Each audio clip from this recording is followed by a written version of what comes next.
Fellowship question about God's sovereignty, his power, as it relates to sin and our fallen nature. So I'm going to phrase it in two ways. The first way is God is in charge of all things.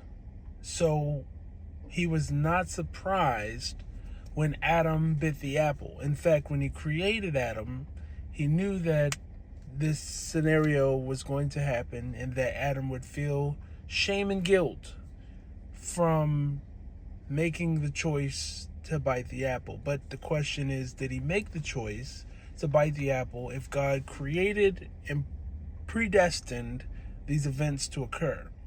So is Adam just supposed to have carry the trial, tribulation, the burden of being the person who first willingly sinned? Right? So that brings me to James chapter 1, where verse 14, where it says, we'll go to verse 13. And remember, when you are being tempted, do not say, God is tempting me. God is never tempted to do wrong, and he never tempts anyone.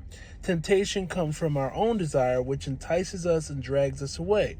These desires give birth to sinful actions, and when sin is allowed to grow, it gives birth to death. So where that frustrated me or confused me was, God created me.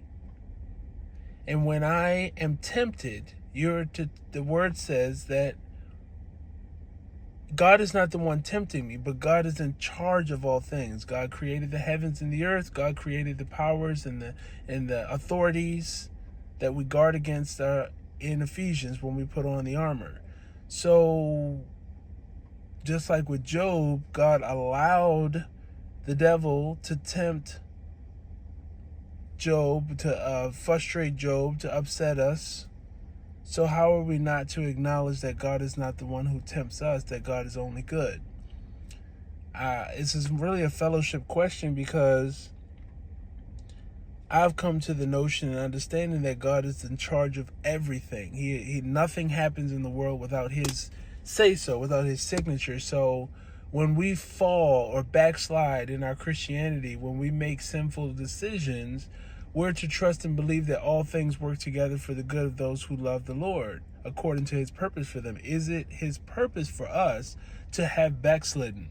Is it his purpose for us to have been a pharaoh for a day or for a particular person? I would like to hear some people's feedback about this, because I have questions in my pursuit of God's knowledge.